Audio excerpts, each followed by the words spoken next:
Well, I've always been interested in the environment.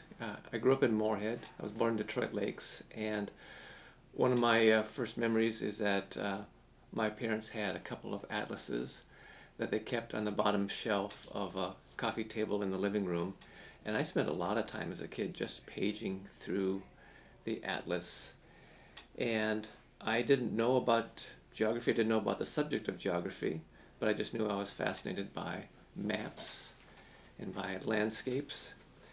And when I was in junior high and high school, that was back in the early to mid 70s, and the environmental movement was very strong. And I was fascinated by environmental issues. And so time came to meet with my guidance counselor in high school, and he asked me to explain what my interests were.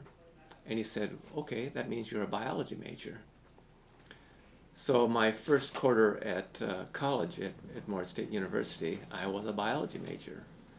And I took cellular biology, and I took algebra, and I took chemistry. And I realized after that first quarter, I'm not a biology major. So I started taking, the next quarter I signed up for a whole plethora of whatever I thought was interesting. My advisor in college said, well, you're falling off the biology track if you don't take the courses you're supposed to. You're going to add a year to your curriculum. And I said, well, that's okay. I'm going to take that chance. And amongst all the courses I was taking, I took anthropology, archaeology, sociology, psychology. I started taking geography courses. And those really resonated with me. I really found it fascinating to explore how humans interact with the planet, both locally and globally. And so I majored in geography, first at Moorhead State, and then I actually graduated from the University of Minnesota, Duluth. And then I came down to the Twin Cities for graduate training in geography. And I decided, though, as I was getting my master's degree, that no, I didn't want to go any further. So after my master's degree, I found a temporary position with the Metropolitan Council, and that was a great job back in the early 80s. The big challenge in front of the Metropolitan Council here in the Twin Cities was how do we manage the enormous amounts of waste produced by a large metropolitan area, because we had been doing it very poorly for decades, either burning it or just digging a hole in the ground and burying it and saying, that works. But it doesn't. We were facing with serious air quality problems and groundwater problems. So I worked for 1 year at the Metropolitan Council as one of the environmental planners working on garbage issues. But it was a temporary position, but fortunately, just as that was wrapping up, I learned that there was a position open at the Science Museum of Minnesota for the position of geographer. And I thought, well, that sounds absolutely perfect. So I learned about it just before the deadline. And I had a brother at the time who was living down here in the Twin Cities, and he was instrumental in helping me to fashion my resume and write my letter of introduction. And it got me an interview. And I remember the day of the interview very well, because there was a partial solar eclipse of the sun. And when I was in elementary school, my parents gave me a telescope for Christmas one year. And that telescope came with a sun lens, so you could actually look at the sun and look at the sunspots. And I remember we had interviews in the morning, and then we broke for lunch.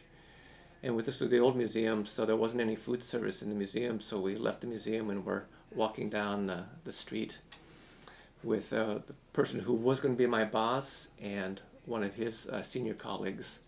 And I remembered I had this solar lens in my pocket, and I said, hey, I think there's a partial solar eclipse of the sun going on right at the moment.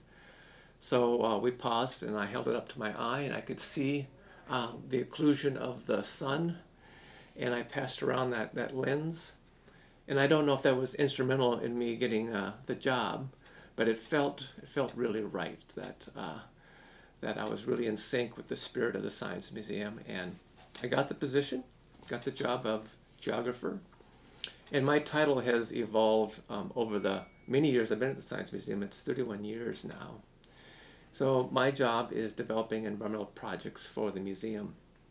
And typically what that means is, looking out 2 to 4 years in the future and trying to identify what are the topics that fall in the realm of global change that I think would be of interest to our visitors and that we could line up with potential funders.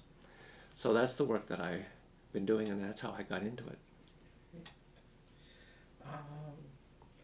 We have kind of a luxurious envelope, so maybe we can start a little back and move forward. Mm-hmm. What was the problem with biology as you look back now from this vantage point? Well, I think the problem with biology was that I was really interested in ecology, which is actually a very different field from biology. It's certainly very helpful and important to know biology if you're studying ecology. But that first quarter was cellular biology, and it was I guess I'm more interested in the macro scale issues, and it was cellular biology. So we were looking at very minute issues. We were looking at how mitochondria work and how ADP serves as an energy transfer molecule. And it was just not the nature of biology that I was interested in. And I realized taking that course that this was not necessarily the take on my interest in ecology and the environment that my high school advisor assumed it would be. So nothing wrong with cellular biology. It was just that it wasn't. It clearly wasn't the scale of research or of interest that I was engaged in at the time.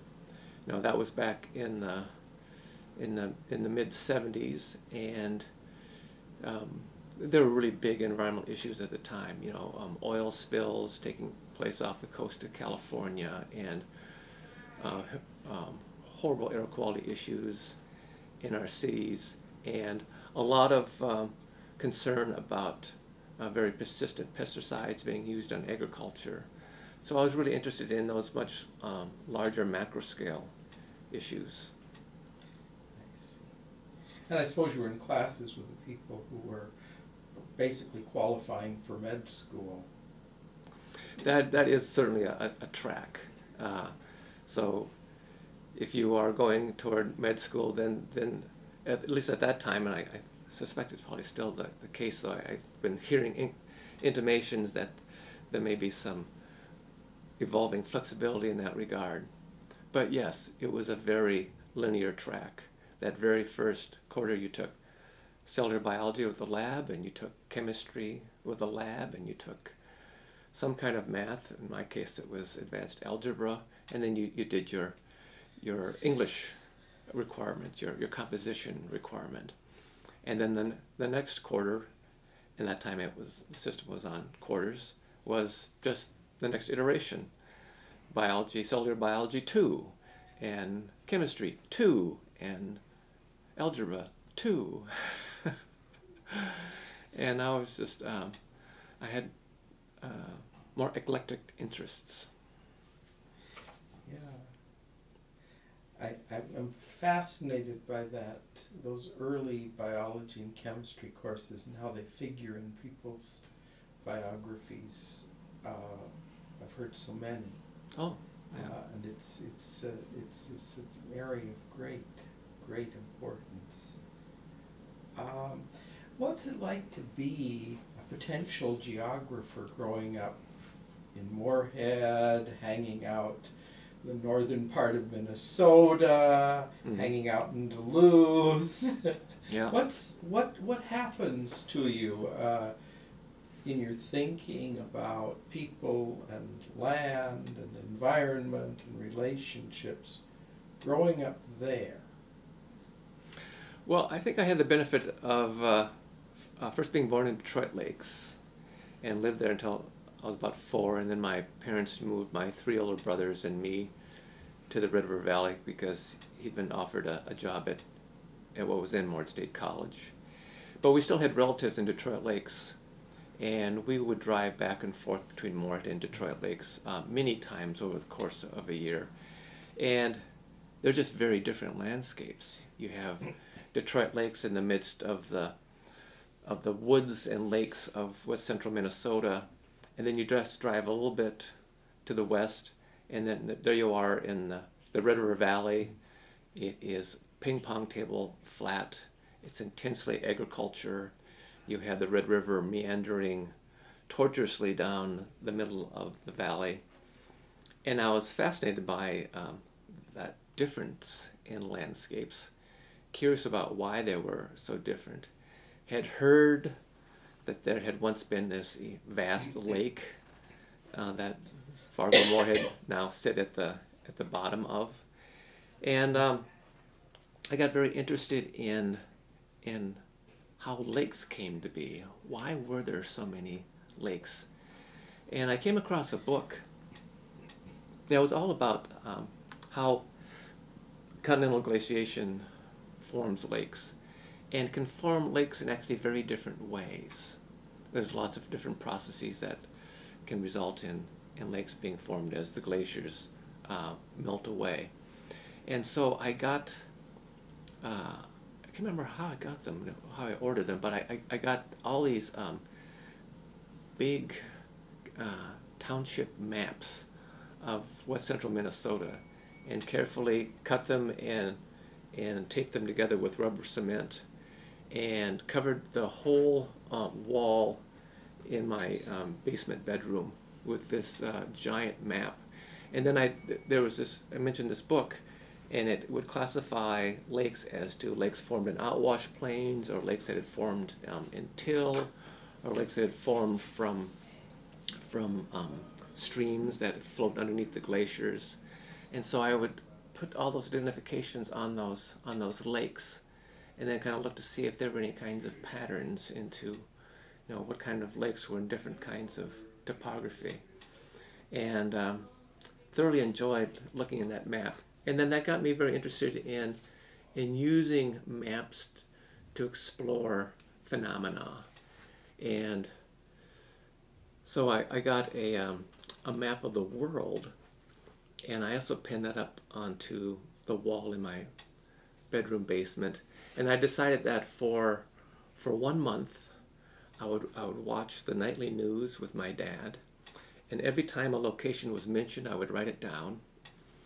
And then afterwards, I would go to that map, and I would put pins into the map of wherever a story had originated, whether it was Moscow or Bonn.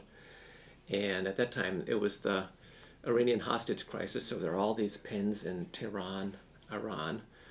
But over the course of a month, this pattern kind of starts to fill out as to the flow of news around the world, way before the internet. And after a month lying in my bed and looking at that map, I realized, wow, there are just vast portions of the world that are completely unreported. So after, 20 half-hour newscasts, and every newscast must have at least a dozen stories, there were just enormous parts of the world that never showed up on the news. That was one of my sort of first awarenesses that the flow of news and the representation of people around the planet in news is very uneven. Africa was all but invisible, with the exception of Egypt and South Africa, and for that matter, Australia wasn't hardly on the map either, and neither was China, because that was before China had opened up to the world. And so it was really striking to see, despite the fact that this was a nightly newscast intended to cover the news of the world, there were amazing discrepancies as to what areas generated lots of news and which areas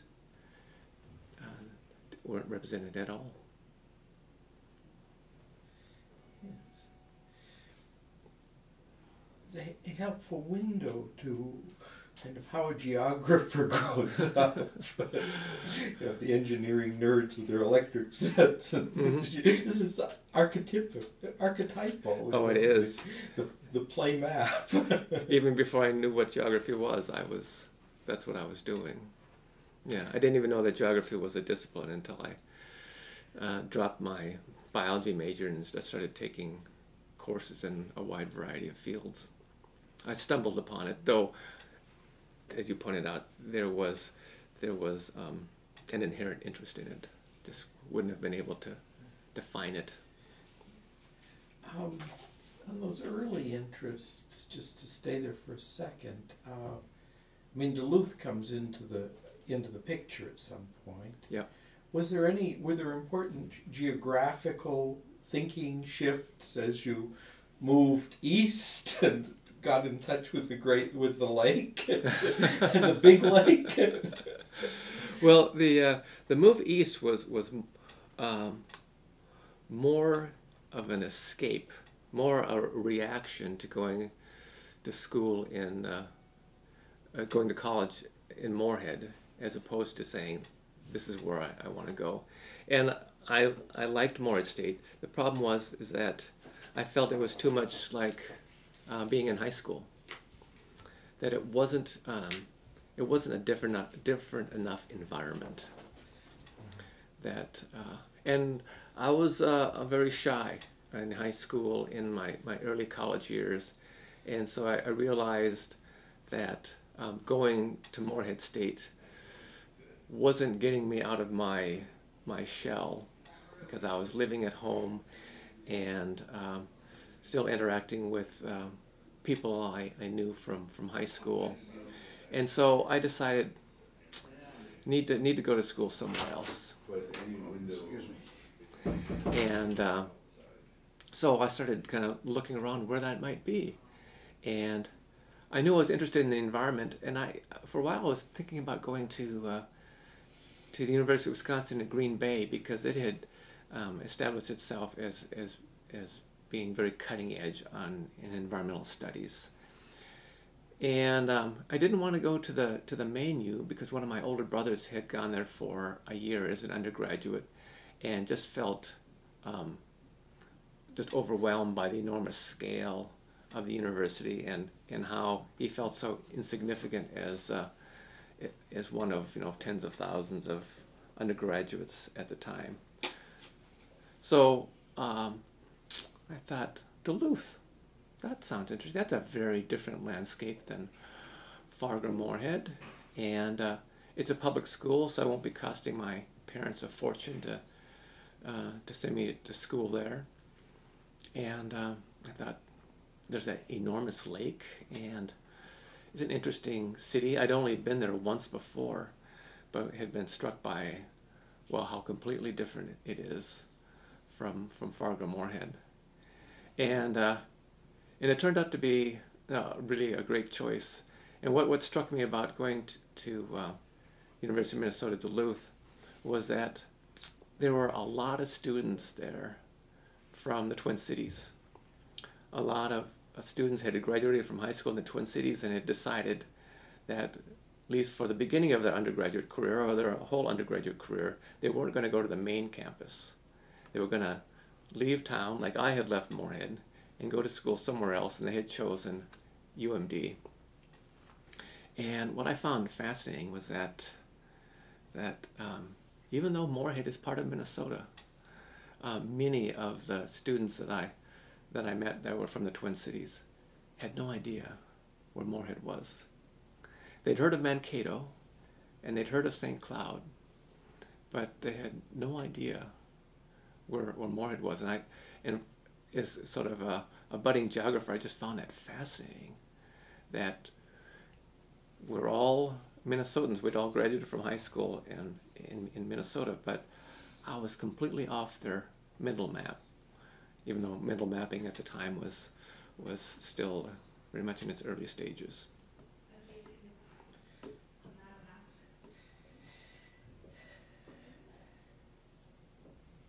Just a digression, but this is too fascinating to leave. Now, after many years of thinking about these things that you started thinking about when you noticed that people that Moorhead was darkest Africa. Yeah. Do you have an understanding of Minnesota as a unity? Or does it seem to you that it's simply a gerrymander production where anybody sane would have cut this thing differently? Well, it certainly could have been cut very differently when it was being set up first as a territory and then as a state. But borders and boundaries have a way of generating a coherent culture. And Minnesota is very different from urban to rural and from southern Minnesota to northern Minnesota. But I think that we certainly identify ourselves as Minnesotans, even though we have very different ways of making a living and different perspectives one part of the state or another. I feel fortunate in that I was born in Detroit Lakes and for much of my life had relatives there. Then grew up in Fargo, Moorhead, and then went to school in Duluth, and then came down here to the Twin Cities. So I feel that I certainly can't speak for all those different constituencies, but at least I have some inkling about where they're coming from and what their issues are. Because for a time, I share them in my life as well.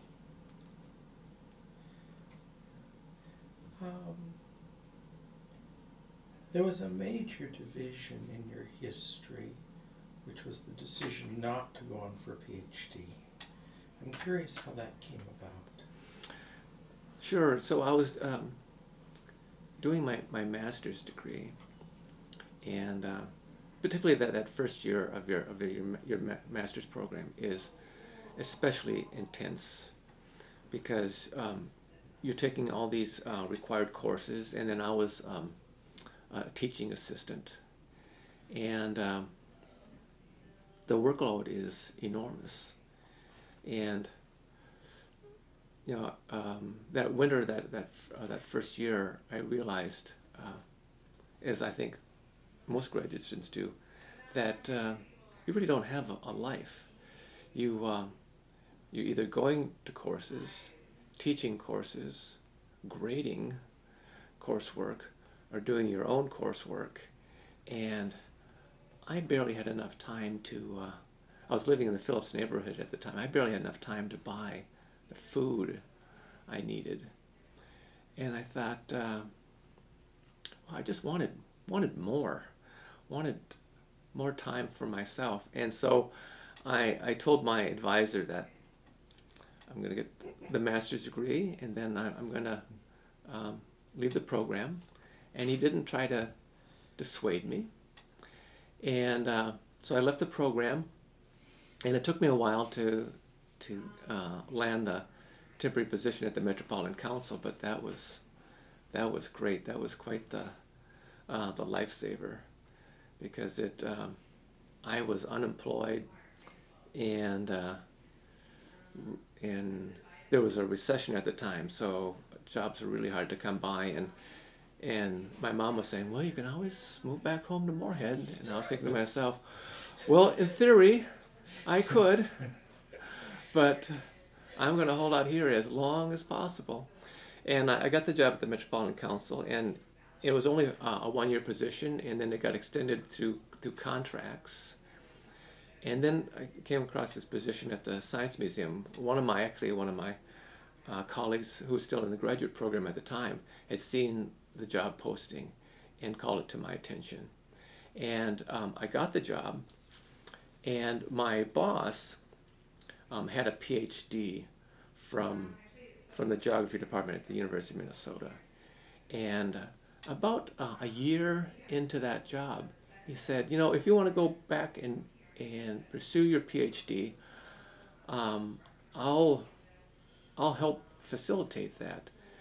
You'll have to pay for all your your expenses, your tuition, your books, but I'll make the time available for you to do it.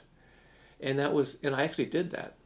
So I'm actually one of those ABDs, all but dissertation. I did everything for a PhD except write the dissertation. So it was really great that the Science Museum allowed me to advance my studies and go further. But ultimately I decided that, you know, writing the dissertation was not what I was going to do.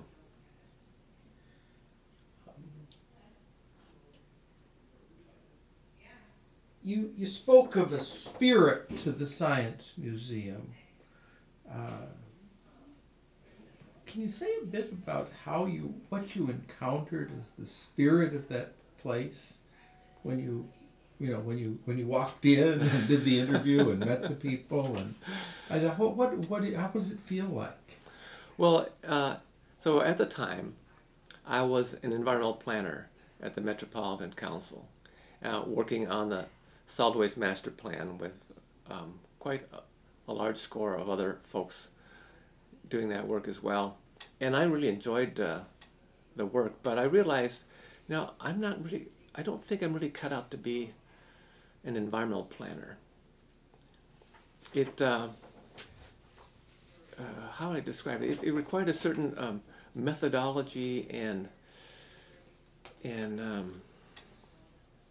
well, so the process would be I would write position statements on certain approaches with dealing with solid waste, because at the time that the Metropolitan Council was trying to come up with sort of this portfolio of how do we handle the millions of tons of waste this metropolitan area produces, other than burning it or just dumping it in a hole in the ground and burying it. So you can compost it, you can recycle it, you can build sophisticated landfills that have liners to keep the waste from contaminating groundwater. So there are all these approaches that the Met Council was investigating, considering, and with an idea toward ultimately that there'd be this portfolio of approaches that the Twin Cities would adopt. So I'd write these very short, you know, like one-page position papers. Here's one approach. And then there would be these advisory teams that would come in and read that and vet it. And it was a fascinating look into vested interests, or that's not a fair term. You know, there were people who would be impacted by whatever the Met Council decided to do. And so it was a fascinating process of sort of reaching consensus on what the language would be that would actually go into this plan, because ultimately that's what would get promulgated. And it was a fascinating learning process, but I just realized, no, that's not quite as stimulating as I want it to be. And then when I saw this job description for the Science Museum, and I'd only been to the Science Museum, I don't think 2 or 3 times, because as a graduate student I didn't have any time, and it was very hard for me to get there from Minneapolis. But I realized that would just really, I think, open up a whole kinds of avenues, because I guess I think one of the reasons why I didn't finish my PhD is that I'm not driven to focus in on just one topic, one area of research, and drill down on it and become the expert. And I think that's what's essential to be a really effective researcher, is to be able to identify that cutting edge of where the research is, and identify where in particular you want to push the envelope. Because you can't push the whole envelope, you can only push it in very specific spots. And just intellectually, I guess I'm not sure I have that kind of discipline. I'm curious about just a wide variety of subjects, and I thought, I think the Science Museum could be that place that would actually reward being able to investigate a wide variety of subjects. And walking into the Science Museum for the interview, my future boss, a geographer, but he was an urban transportation geographer, and I was on the physical side, so we would complement one another very well. And then I got to meet archaeologists and paleontologists and anthropologists. And there just seemed to be a very nice esprit de corps about how these people were interacting with one another. And I thought that it'd be a fun and stimulating intellectual environment that has both a research component to it, but also a very strong commitment to public education. I really like the fact that education was a very important part of the mission of the Science Museum.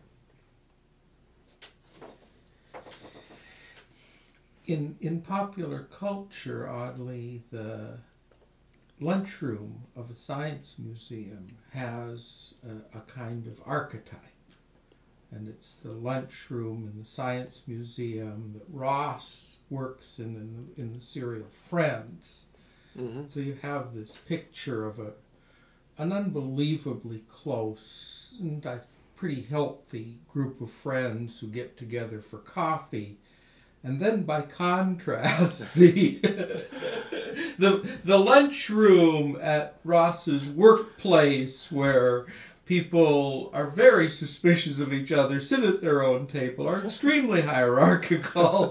And I mean, it's played well, but I'm sure it's also played from some kind of life. Sure. Since you mentioned the collaborative possibilities and the paleontologists and so forth that you run into, can you tell me anything about the lunchroom at the Science Museum? Sure. So I think the Science Museum plays against type, especially the Science Museum where I got hired back in the 80s. So it was at that time fairly small. So everyone knew one another, and sure, people would bring lunch, and there really wasn't a lunchroom at the Science Museum. So if you brought a lunch, you ate it at your desk. But what we would often do is that there would be a group of us that would just sort of spontaneously gather, and we would walk over to the hospital. The one right across the street from the Science Museum. St. Joseph's pretty close. St. Joseph's Hospital. Yes, thank you. And St. Joseph has a lunchroom. And I would say that the mixture of people who went together to have lunch was defined not by research interest, but by just the sheer number of years that they had worked together at the Science Museum. Because at the time it was a small institution that had grown suddenly in the late 70s with the construction of the West Building that had the Omni Theater. So it had undergone this fairly recent growth spurt, but some people had been there for a long time. And, you know, the smaller an organization, the more people need to work with one another, because you don't have the kind of specialization that allows someone just to focus on one specific thing. So, you know, even if there was a curator for archaeology or ethnology, they still had to wear other hats. And so we would walk over to the St. Joseph's Hospital lunchroom and go through the line and get our lunches and sit down at the table, and it would be people from the science division, archaeology, ethnology, geography, biology, and then also from accounting and finance and human resources. Just the fact that they knew one another and had been working together for years.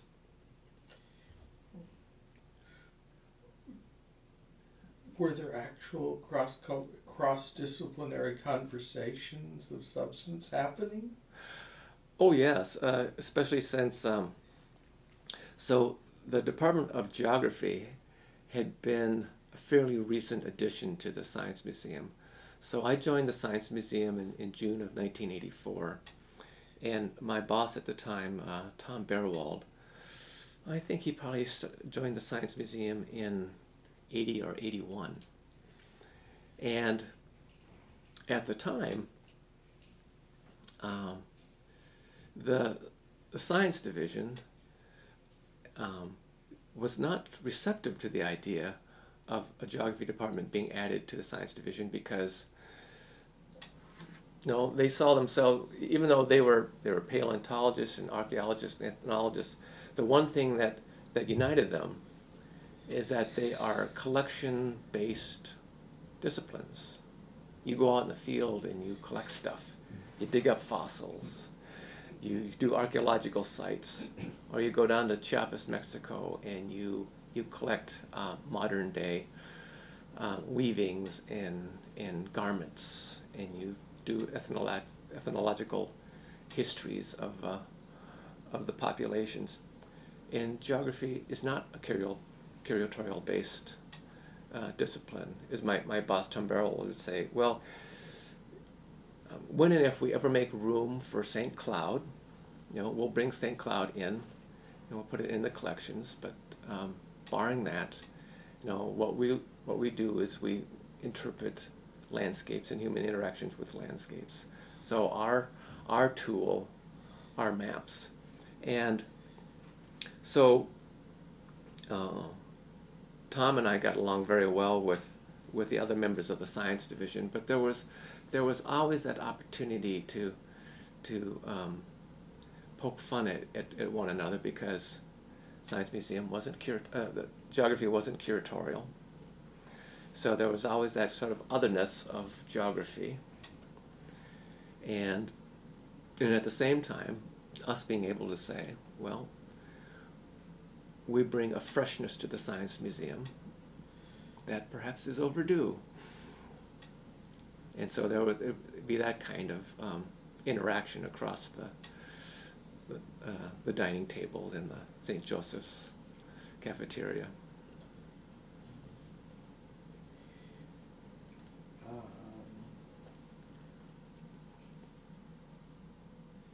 That whole matter of the evolution of what a museum is, in 30 years you must have seen that. You must have been at the beginning of that. I mean, I visited the Natural History Museum in Vienna on the Night of the Museums, and was struck, a lot of objects under glass. It was fascinating to see it as a museum. Yeah. Best woodwork I've ever seen. Yeah. Was the first thing. The cabinetry was out of this world. Mm-hmm. But in terms of my relationship to each individual piece, I would have been better served with a digital image.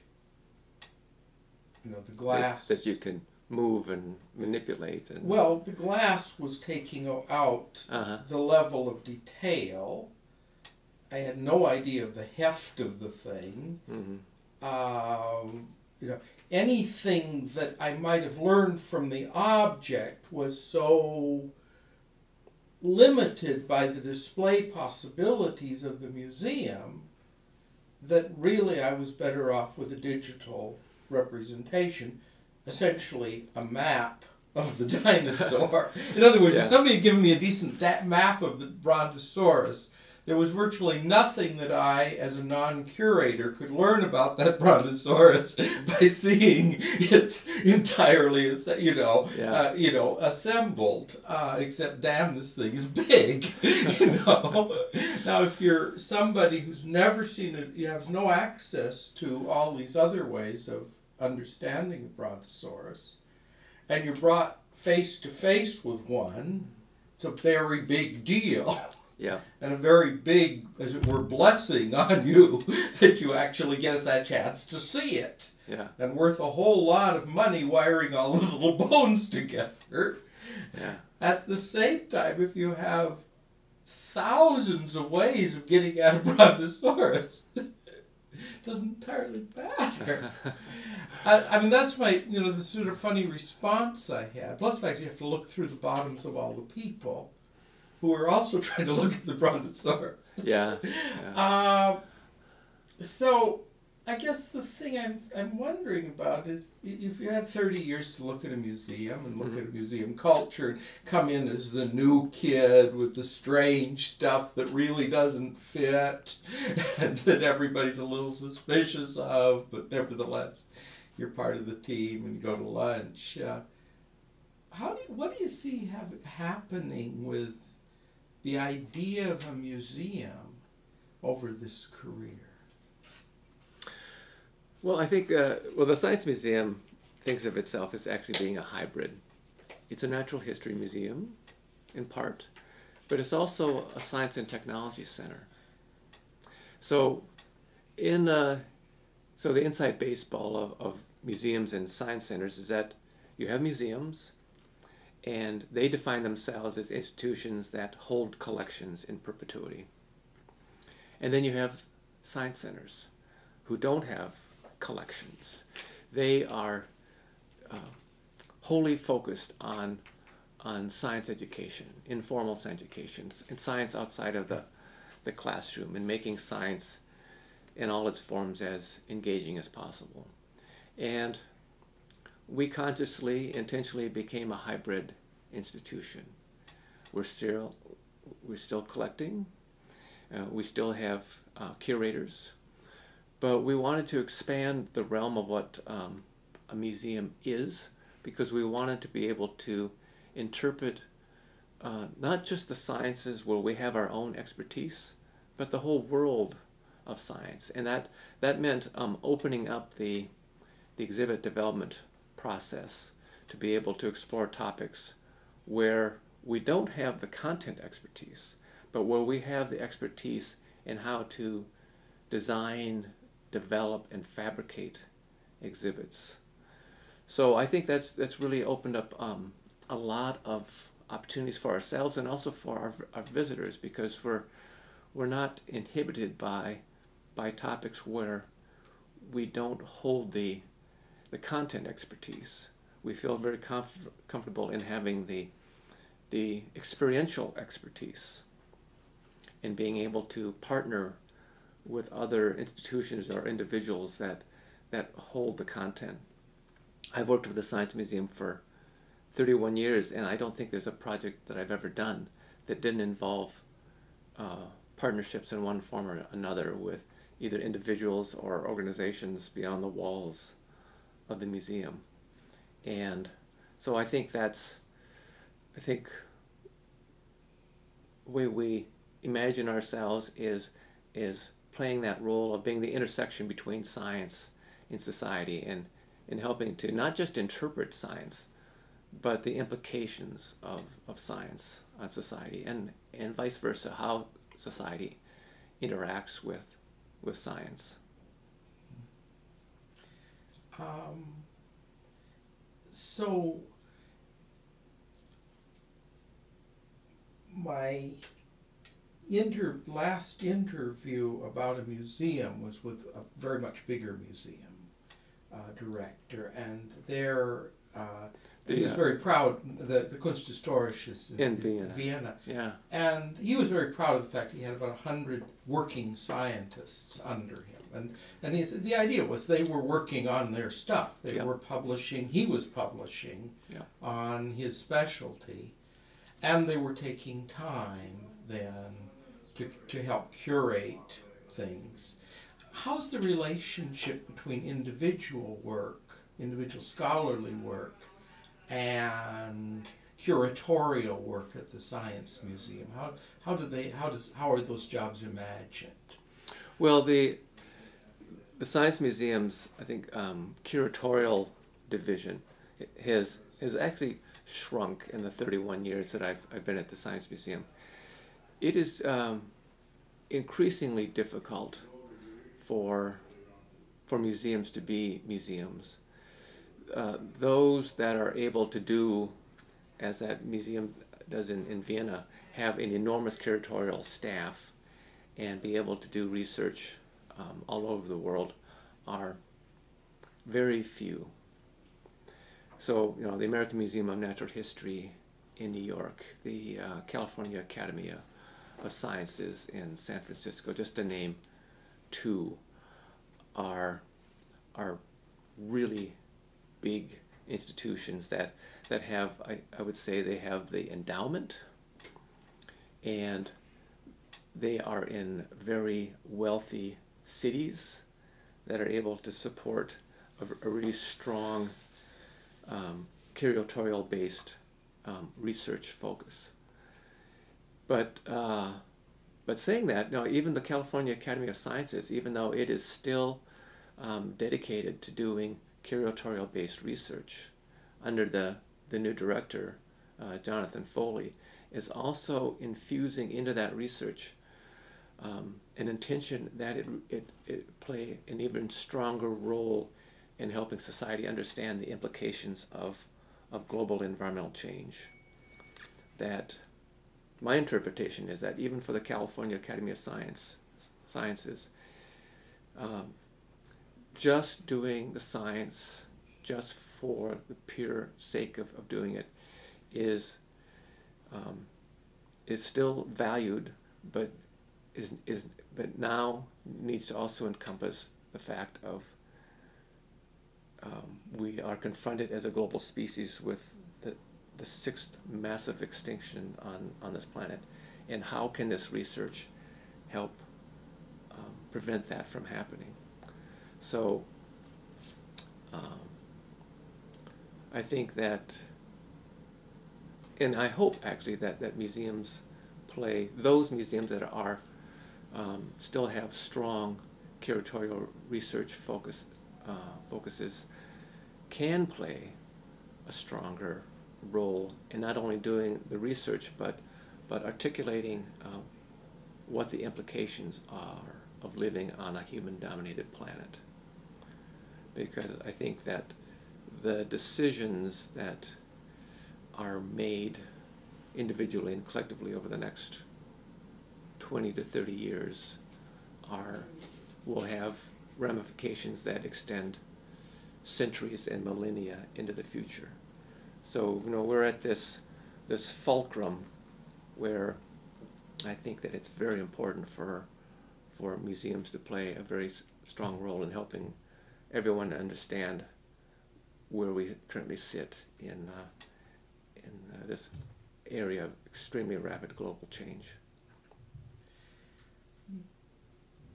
Your life spans some important shifts in thinking about the planet, right? I mean, I don't know when. Do you happen to remember when Silent Spring came out? I'm thinking mid-60s. Yes. Let's see. Yeah, I think it was probably. I think that's as good a date as any. It was either early or mid-60s. So I mean, I mean, in some ways, a bunch of thinking is in the shadow of things like Silent Spring. The idea that there are visible, rather fast degradations of something we actually care a lot about, like being able to breathe, being able to swim, being able to listen to birds. This is going south fast. We were eating fish, no more. Listening to birds, no more. Breathing in our cities on some days, no more. And there's this sense of panic, and this Pete Seeger, we've got to clean up this river, and there's an arc through there. And then there's some other stuff that's happening that's longer term and different, and I guess I'm curious how you're understanding that history that you've lived through and the different ways that environmental issues have shifted as you've seen that history. Yeah. Well, a lot of the environmental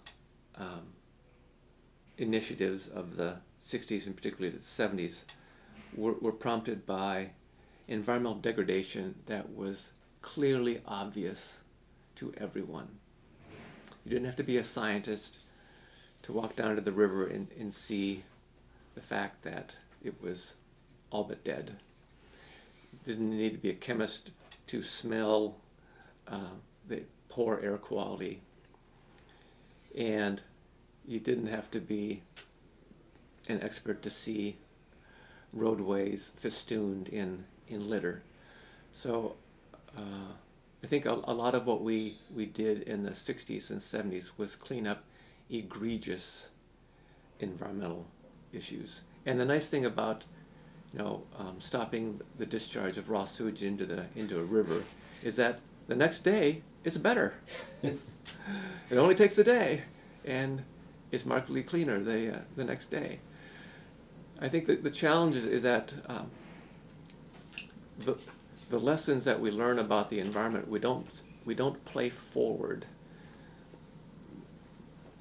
We correct the past problems, but we don't use that knowledge to anticipate what the next ones were. So we cleaned up smokestacks, but we didn't clean up the invisible gases that caused acid rain. We just made the stacks higher so that those invisible gases were put up higher into the atmosphere and had more time to interact with water and with sunlight to produce acidic compounds. And you can't see the acid falling from the sky. So we went from, like the Cuyahoga River in Ohio catching on fire, which was probably a pretty flagrant example of how horrible the environment was, to the 1980s, acid rain falling silently across large portions of the eastern United States and much of Western and Central Europe. And it become harder for people to see the consequences of the environmental changes that we have set in motion. And even though those changes are harder to see, they have longer-term consequences. You stop dumping sewage into a river and the next day it's cleaner. You stop discharging acid rain into the atmosphere, but if you've already altered the chemistry of the lake, it could take years, decades, or even centuries for it to recover. And now we're putting billions and billions of tons of carbon dioxide into the atmosphere as a global species. And a significant fraction of that carbon dioxide will be in the atmosphere for millennia. So we are changing the way the planet works, in particular the atmosphere, on timescales that it's difficult for us to comprehend. And I think one of the reasons why there's been, poor traction on this issue of climate change to date is that it's difficult for us individuals to see the changes, the large-scale hemispheric and global changes that we have set in motion. But I think that climate change is now getting to a stage where it's becoming increasingly evident, not just to the climatologists who look at the data over decades and longer time spans, but to all of us who are starting to be able to discern that the way the atmosphere behaves is starting to depart from what our personal historical experience has been.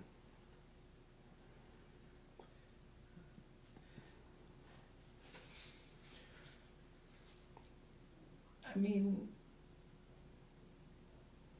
as we move from problems we can see, the egregious ones, to problems that are defined by trends and rather complex comparisons over perhaps hundreds of years. Yeah.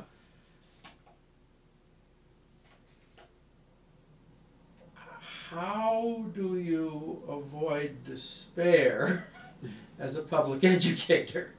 Yeah. Well, because I think that there are countervailing forces and opportunities. So, for example, one of the biggest contributions of carbon dioxide to the atmosphere, locally, regionally, nationally, globally, is burning coal to make electricity. Well, we've been burning coal to make electricity for, since the late 19th century. It's a dirty, inefficient way to make electricity.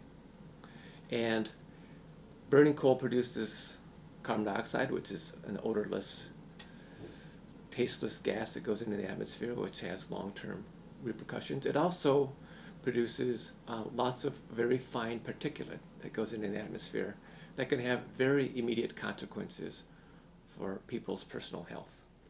Those fine particulates have been implicated with a wide variety of chronic health issues, particularly lung ailments. And so reducing and eventually eliminating the burning of coal will have long-term benefits in terms of reducing the amount of carbon dioxide going in the atmosphere, and have immediate short-term benefits in terms of air quality and public health for the people, not just those who live in the immediate vicinity of a coal-fired power plant, but those who live in the environs that can be even some distance from those coal-fired power plants. And then in like a state of Minnesota, we don't have any coal. So we are importing a fuel from other states that really doesn't have any direct economic benefit to us other than the electricity that's generated. And the vast majority of the energy that's in that coal is actually not even converted into electricity. It's just turned into heat that's allowed to escape into the atmosphere. So we are devising much more ingenious ways of making electricity that are much more,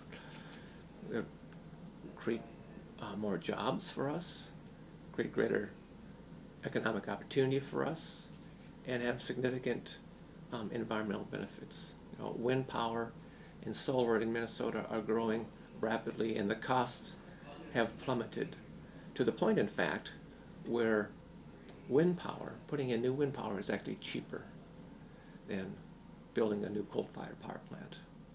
So I don't think there'll ever be another coal-fired power plant built in Minnesota. The issue now is how quickly we can shut down the existing ones that are burning coal, how quickly we can move to greener ways of making electricity. And I think there's a lot of excitement about this. So, for example, Xcel Energy requests for proposals for putting in community solar gardens in Minnesota. So these are these fairly large-scale solar photovoltaic installations. And they received a far greater response to their request for proposals than they were expecting. And I think that within 12 to 18 months, so from 1 to a year and a half from now, Minnesota will have far more solar electric generation capacity installed in our state than Florida. A state, the Sunshine State, we will vastly exceed the Florida Sunshine State in terms of solar electric. So if I'm understanding you right, what you're saying is there's some rather complex and perhaps hard to understand arguments for making changes. The hope lies in the fact that there are also some pretty easy to understand arguments that go in the same direction. There are. And I think that it's important for people both to understand the long-term and the short-term implications. I think that we need both in order to get the action that we need. I think that one of the challenges with climate change is the perception by people that it's a problem, but it's not a problem that's going to affect me in the near term. And that has been a challenge to get action on climate change, because our society tends to act on problems that affect people right now. Unfortunately, I think we have put action on climate change off so long that now it's an issue right now affecting people right now. Climate is changing in Minnesota right now. And it has implications for agriculture, for our urban areas, for our water resources, for everything that we define as being Minnesotan.